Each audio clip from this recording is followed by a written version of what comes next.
सुरेखा आजच्या नवीन आणि छानशा व्हिडिओमध्ये आम्ही तुमचे मनापासून स्वागत करतो। तर मी आली आहे कोपरगाव तालुक्यातील धामोरी येथे। इथं अडबंगीनाथाची तपोभूमी आहे आणि मी इथं दर्शनासाठी आले। तर माझा 2 वर्षापूर्वी जो अडबंगीनाथ तपोभूमीतला व्हिडिओ काढला होता त्या व्हिडिओला तुम्ही खूप सारा प्रतिसाद दिला, त्यामुळे म्हटलं आता इथं बरेच सारे इनोव्हेशन झाले तर मग तुम्हाला हा व्हिडिओ तुमच्याशी शेअर करते। मी दर्शनासाठी आले तर इथं आहे गोरक्ष चिंच आणि याचे खूप सारे वैशिष्ट्य आहे, तर हे तुम्हाला पुढे व्हिडिओमध्ये समजेलच। आणि आता मी दर्शन घेते तर माझ्यासोबत तुम्ही पण दर्शन घ्या आणि गोरक्ष चिंचेचा पूर्ण तुम्ही परिसर बघून घ्या कसा आहे तो, म्हणजे तुम्हालाही समजेल आणि तुमचंही माझ्यासोबत दर्शन होईल। चला तर मग आपण दर्शन घेऊया। सगळ्यात पहिल्यांदा मी इथं घेतलं चिंचाचं झाडाचं दर्शन। मंदिराच्या परिसरात इथं खूप छान असं वातावरण आहे आणि ही बघू शकता तुम्ही, याला गोरक्ष चिंच म्हणतात। आता फळं आलेत तर जानेवारी महिन्यात किंवा फेब्रुवारी महिन्यात इथं धर्मनाथ बीजेचा मोठा असा कार्यक्रम असतो आणि ही चिंचाची जी खोड आहे ती बघू शकता तुम्ही। आणि या चिंचाचं एक वैशिष्ट्य आहे की म्हणजे जसं आपण म्हणतो 9 9 तसेच या चिंचेला 9 फांद्या आहेत। तर मी पुढे तुम्हाला व्हिडिओमध्ये दाखवते। चला आपण पुढे दर्शन घ्यायला जाऊ, म्हणजे तुम्हाला पूर्ण व्हिडिओ मग तुमच्यासोबत मी शेअर करते। तर इथं आम्ही घेतोय दर्शन आणि दर्शन घेता घेताच तुम्हाला एक मी गुरु शिष्याची सत्य अशी घटना सांगणार आहे। तर गुरु आहेत मच्छिंद्रनाथ आणि शिष्य आहेत गोरक्षनाथ। तर गुरु शिष्याची अशी घटना आहे की एकदा गुरु शिष्य चालले असताना ते कनकगिरी गावात थांबले। त्यांना तिथे खूप भूक लागली, त्यामुळे गुरुने म्हणजेच मच्छिंद्रनाथांनी गोरक्षनाथास सांगितले की भिक्षा आणून आण। गुरूंचा आदेश होता म्हणून गोरक्षनाथ एका ब्राह्मणाच्या घरी गेले आणि अलक निरंजन आदेश म्हणून भिक्षेसाठी आवाज दिला। त्या ब्राह्मणाच्या घरी त्या दिवशी पितृश्राद्ध होते, त्यामुळे पितृपक्षाचे जेवण होते। भरपूर प्रकारचे जेवण तिथे बनवले गेले होते। एका मुलाला भिक्षेसाठी बघून त्या ब्राह्मणीने भरपूर अन्न वाढले आणि गोरक्षनाथ ते अन्न घेऊन मच्छिंद्रनाथांकडे गेले। ते अन्न घेऊन मच्छिंद्रनाथांकडे गेल्यानंतर त्यांनी ते अन्न अगदी आवडीने खाल्ले आणि त्या अन्नामधील ते जे वडे असतात उडदाच्या डाळीचे ते खूप त्यांना आवडले। आपण जे पितृपक्षासाठी बनवतो ते वडे त्यांना खूप आवडले आणि त्यांना ते वडे आवडले हा भाव आपल्या गुरुच्या मनातील भाव मच्छिंद्रनाथांच्या मनातील भाव गोरक्षनाथांनी ओळखला आणि गोरक्षनाथ पुन्हा त्या ब्राह्मणीकडे गेले व म्हणाले, तुम्ही बनवलेले सगळे अन्न खूप चविष्ट होते, परंतु त्यातील वडे खूपच छान लागले। माझ्या गुरूंना ते वडे खूपच आवडले आणि ते वडे त्यांना अजून खावेसे वाटत आहे, त्यामुळे तुम्ही अजून वडे द्या। तेव्हा ती ब्राह्मणी म्हणाली, कशाला गुरुचे नाव पुढे करतोस, तुलाच वडे खावेसे वाटत आहे। त्यावर गोरक्षनाथ म्हणाले, गुरुची इच्छा पूर्ण करण्यासाठी तुम्ही जे मागाल ते देईल। त्यावर ती ब्राह्मणी म्हणाली, तुझा एक डोळा काढून दे।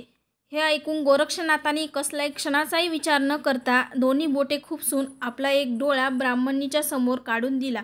तेव्हा त्या ब्राह्मणीने गोरक्षांची परीक्षा घेतल्याबद्दल त्यांची माफी मागितली आणि घरातून अजून काही वडे त्यांना आणून दिले।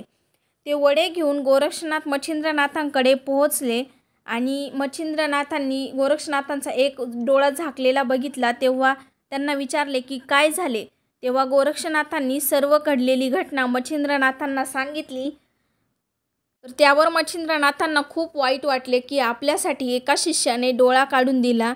त्यानंतर मग गोरक्षनाथांचा डोळा मच्छिंद्रनाथांनी काही संजीवनी म्हणून तो जागच्या जागी बसवला आणि गोरक्षनाथांना परत दृष्टी आली।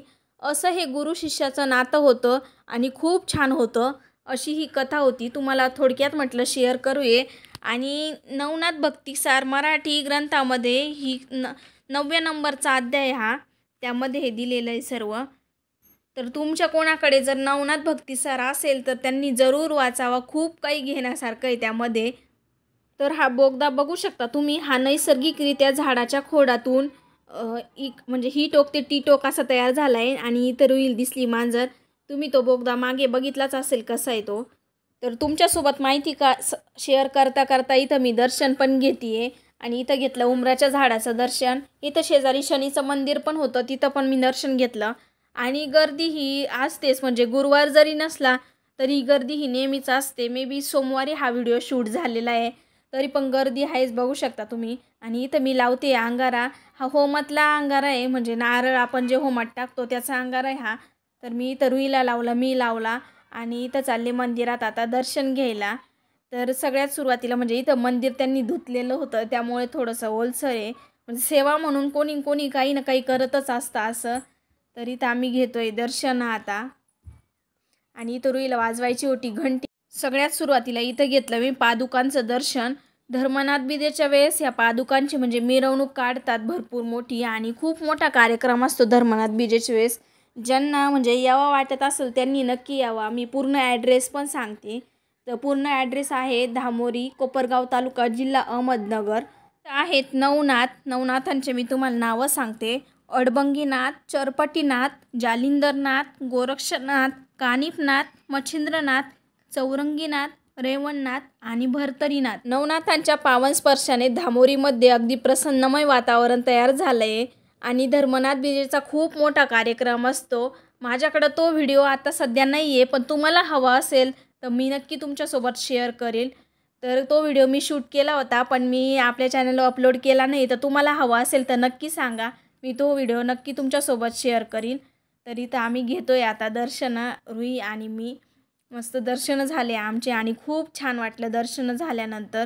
आणि गर्दी तर होतीच, कोणी ना कोणी येतच होतं. दर्शनं झाले आणि आम्ही इथं जरा वेळ बसलो. खूप छान वाटत होतं इथं दर्शनं झाल्यानंतर. आणि कसं आता मी लग्नाच्या आधी तर नेहमी जायचे, पण लग्न झाल्यापासून एवढं भेटत नाही जायला. मग जेव्हा गेले तेव्हा नक्की दर्शनाला जात असते. वातावरण छान आहे इथं, अगदी मनाला प्रसन्न वाटतं. त्यामुळे तुम्ही अवश्य इथं दर्शनाला या. त्यानंतर इथे नवीन मंदिर झालं आहे महादेवाचं, तर तिथं आले मी दर्शनाला.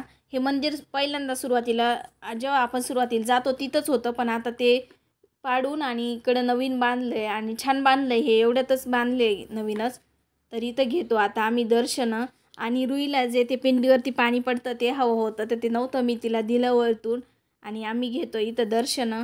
आणि रुईला पण खूप छान वाटतं असं कुठं गेलं ना दर्शन वगैरे घ्यायला, एकदम तिला भारी वाटतं. तर आता आमचं दर्शन झालं आहे आणि आमच्यासोबत तुमचंही दर्शन झालं असेल. तर पूर्ण दर्शन झालं आणि आता आम्ही घरी निघालो. तर मी हा व्हिडिओ इथेच एंड करते. तुम्हाला हा अडबंगीनाथ तपोभूमीतला व्हिडिओ कसा वाटला हे कमेंट करून नक्की सांगा. माझा व्हिडिओ आवडल्यास व्हिडिओला लाईक करा, शेअर करा आणि चॅनलवर नवीन असेल तर सबस्क्राईब नक्की करा. चला मग पुन्हा भेटू उद्याच्या नवीन आणि छानशा व्हिडिओसोबत. तोपर्यंत बाय बाय. बाय कर. Bye bye.